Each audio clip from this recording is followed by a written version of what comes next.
Bonjour la team imparfaite, bienvenue sur ce nouveau podcast pour être imparfaite et bien dans tes baskets.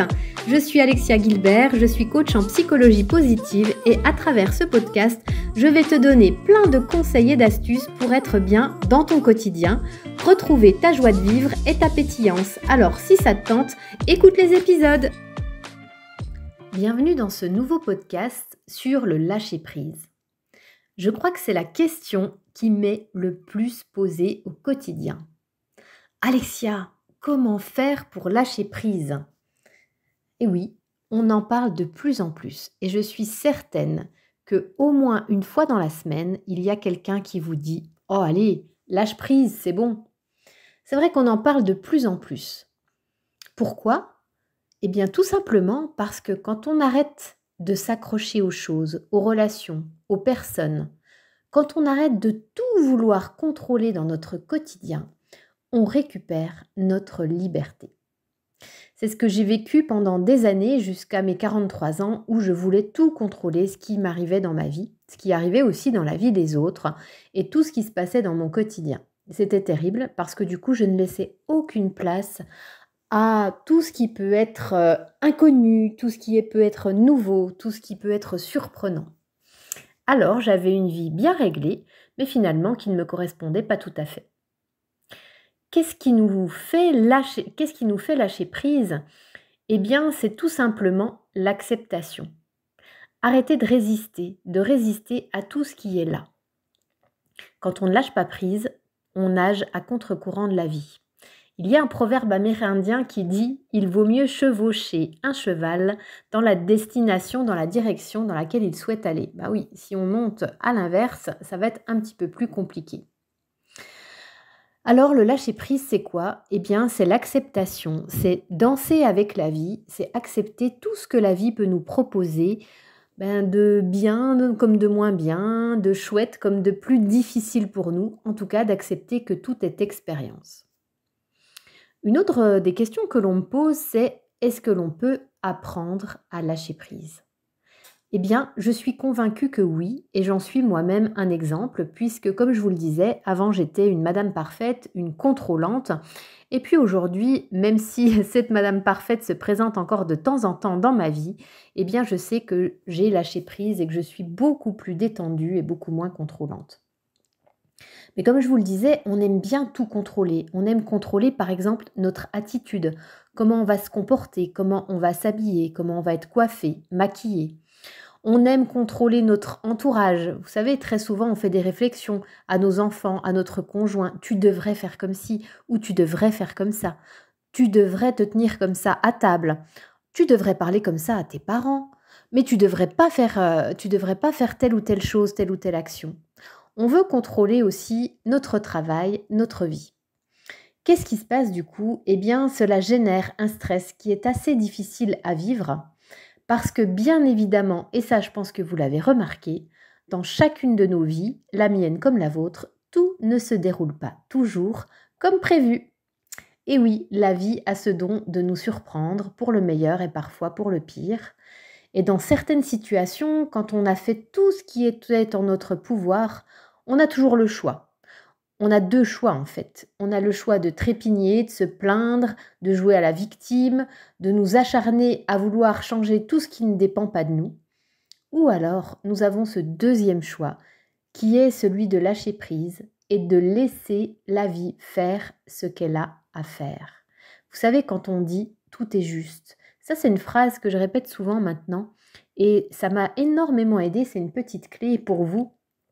Mais quand je vis quelque chose qui n'est pas agréable, quand je suis dans un bouchon par exemple, eh bien je me dis que c'est juste parce que si j'avais pris une autre route, j'aurais peut-être eu un accident par exemple. Donc je suis dans le bouchon et j'essaie d'être patiente. Aujourd'hui, on a des téléphones, on peut écouter de la musique ou on peut juste en profiter pour méditer. Et en tout cas, est-ce qu'on peut contrôler le bouchon qui est devant nous ? Non. On a le choix de s'énerver ou on a le choix de se détendre et on va arriver bien plus détendu justement et dans une meilleure humeur à la maison. Alors, il y a une thérapeute américaine qui s'appelle Daphne Rose Kingma qui dit que retenir équivaut à croire qu'il y a seulement un passé, Lâcher prise, c'est savoir qu'il y a un avenir. Vous voulez que je vous la répète peut-être celle-là? Retenir équivaut à croire qu'il n'y a seulement qu'un passé et lâcher prise, c'est savoir qu'il y a un avenir. C'est danser avec la vie, c'est faire confiance tout simplement. C'est vrai que le lâcher prise, il peut s'expliquer et s'appliquer de bien des façons. Mais il y a une manière très simple de l'apprivoiser qui consiste à l'opposer à son contraire, qui est le contrôle. C'est ce que je vous ai dit tout à l'heure. Parce que donc nous aimons bien, comme on l'a vu, avoir le contrôle sur notre travail ou sur notre vie personnelle ou même sur nos émotions et même sur les autres, comme je vous l'ai dit. Et évidemment sur les événements, mais qui sont hors de notre contrôle. Donc simplement, lorsque vous réalisez que vous ne pouvez changer ni les événements, ni les autres, ni ce qui se passe dans votre environnement, en tout cas, vous pouvez changer votre façon de les voir et de les percevoir, de les ressentir. Et à ce moment-là seulement, vous êtes dans ce fameux lâcher-prise. C'est-à-dire que vous allez vous donner une chance de vivre beaucoup moins de stress et d'être beaucoup plus détendu. De la même manière, lorsque vous allez modifier votre action pour arriver à un résultat, vous allez faire preuve de flexibilité et de votre habileté à décrocher d'une conduite qui est parfois stérile. Et c'est vrai que c'est important de faire cette distinction entre ce que l'on peut contrôler, ce que l'on peut influencer et ce que l'on ne peut ni contrôler ni influencer. C'est important de prendre conscience de ça. Est-ce que ce qui m'arrive là, je peux le contrôler et l'influencer? Non. Je vous donnais l'exemple du bouchon tout à l'heure. Je vous donne l'exemple aussi de la météo. J'aime bien donner cet exemple parce que quand, par exemple, on se marie ou on va au mariage de quelqu'un, eh bien, il peut parfois faire mauvais, il peut pleuvoir. Est-ce que l'on peut contrôler la météo? Non. Est-ce que l'on peut l'influencer? Non. Donc là, on a deux choix. On a le choix tout simplement de vivre une merveilleuse journée malgré le temps, ou alors on a le choix de râler toute la journée et de se dire que ça aurait été beaucoup mieux s'il y avait le soleil. Mais dans ce cas-là, eh bien, on va être très énervé, très stressé et on va se gâcher la journée. Alors, je vais simplement vous donner 8 clés très concrètes comme j'aime à le faire, pour vous permettre d'être encore plus dans ce fameux lâcher-prise. Alors, j'aime bien dire, la première clé, c'est qu'avant de lâcher prise, il faut déjà savoir ce que l'on tient. Ça veut dire quoi? Ça veut dire tout simplement regarder le problème en face, prendre le taureau par les cornes, en tout cas faire le tour de la question et de toutes les possibilités de cette situation. Regardez ce que vous tenez, regardez la situation, regardez ce que vous cherchez à contrôler. Et c'est seulement quand vous aurez bien regardé cela que vous pourrez éventuellement lâcher prise.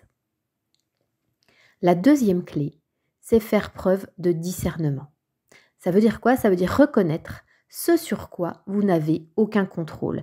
Distinguer ce qui dépend de vous et ce qui ne dépend pas de vous. Arrêtez de vous accrocher à ce que vous ne pouvez pas modifier. Si vous pouvez agir, faites-le, mais si vous ne pouvez pas, eh bien détendez-vous, respirez et laissez passer les choses, vous verrez, ça ira beaucoup mieux.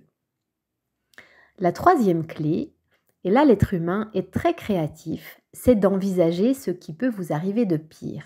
Vous savez, on a toujours cette faculté à regarder le négatif et on est très très créatif dans les scénarios catastrophes. Donc regardez-le et vous verrez que même dans le pire, vous aurez des réponses. Et parfois, ce que je fais faire à mes clientes et que j'aime beaucoup, c'est qu'on va imaginer le scénario catastrophe, tout ce qui pourrait m'arriver de pire, tout ce qui pourrait être négatif. Et là, vous allez être très, très, très créatif. Et ensuite, vous allez inverser ce négatif en positif. Et là, vous aurez toute une liste de solutions pour lâcher prise. La quatrième clé, eh bien, c'est de prendre ce fameux recul, prendre de la hauteur. Et il y a une question, moi, qui m'aide beaucoup, c'est est-ce que cette situation aura encore de l'importance dans quelques semaines? Vous prenez la bouteille de sirop dans votre placard, vous l'éclatez dans votre cuisine. C'est vrai que c'est pas agréable. Il y en a partout, vous allez mettre peut-être 2-3 heures à nettoyer parce que ça colle. Mais est-ce que dans 3 semaines, 1 mois, vous allez vous souvenir de ça? Est-ce que vous aurez encore cette émotion de colère à l'intérieur de vous? Je ne pense pas. Donc prenez du recul, c'est arrivé, c'est pas agréable, mais essayez de nettoyer, peut-être en mettant de la musique et en étant dans quelque chose d'un petit peu plus léger pour que ce soit un peu plus doux pour vous. La cinquième clé, c'est de revenir au moment présent. Parce que finalement, quand on est vraiment, réellement dans cette pleine conscience, dans ce moment présent, vous verrez qu'on a peu de problèmes. Alors comment faire? Eh bien tout simplement faire un scan corporel ou de la respiration. Prenez conscience de là où vous en êtes tout de suite maintenant et est-ce que réellement vous avez un problème dans l'instant présent? Très souvent, nous avons cette faculté à nous projeter dans l'avenir et nous dire il va m'arriver ça, j'ai peur qu'il m'arrive cette situation, j'ai peur qu'il pleuve, j'ai peur justement d'être dans les bouchons, j'ai peur de ne pas y arriver, j'ai peur de ne pas avoir assez d'argent. J'ai peur de ne pas être en bonne santé, mais dans l'instant présent, est-ce que ces choses-là sont là? Pas forcément. Donc revenez au moment présent et vous verrez que vos problèmes ne sont pas forcément là à ce moment-là. La sixième clé, eh bien c'est ce que je vous disais tout à l'heure, c'est faire confiance à la vie. Et souvent c'est ce qui nous manque le plus. Bien sûr que l'on vit parfois des situations qui sont souffrantes. Mais soyez à l'écoute de la vie, soyez à l'écoute de ce qu'elle vous propose et faites confiance. Moi, je me suis rendu compte que dans les moments où j'ai lâché prise, où tout me semblait noir, tout me semblait difficile, où j'avais l'impression d'être dans un tunnel, et je me suis dit, bah tant pis, de toute façon, je lâche prise, je ne peux rien faire. Et à ce moment-là, la vie me proposait des solutions, des synchronicités sont arrivées. Mais simplement, il faut être un tout petit peu éveillé pour pouvoir les apercevoir et les voir, parce que parfois, on est tellement dans notre, vous savez, notre rumination mentale qu'on ne va même pas voir les belles choses que la vie peut nous proposer. Donc faites confiance. La septième clé, c'est muscler votre lâcher-prise. Faites-vous ce cadeau.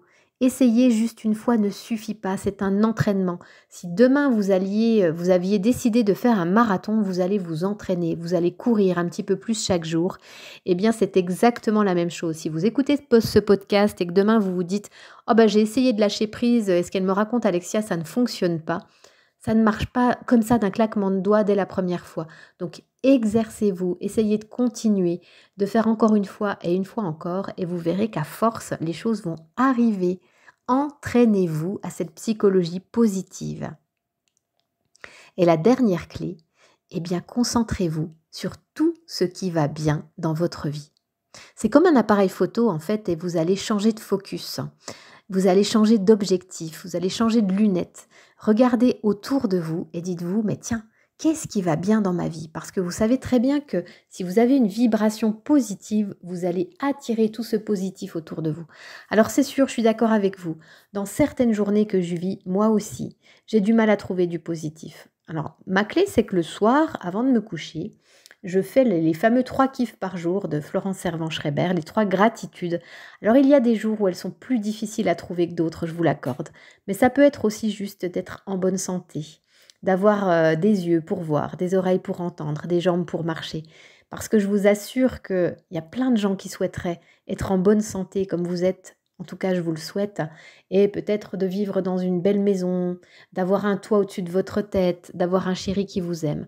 Essayez de regarder et de vous concentrer sur le positif et vous allez voir que vous allez petit à petit réussir à lâcher prise. J'ai hâte de lire vos commentaires, de lire vos techniques. Je vous ai donné 8 clés, mais il y en a plein d'autres.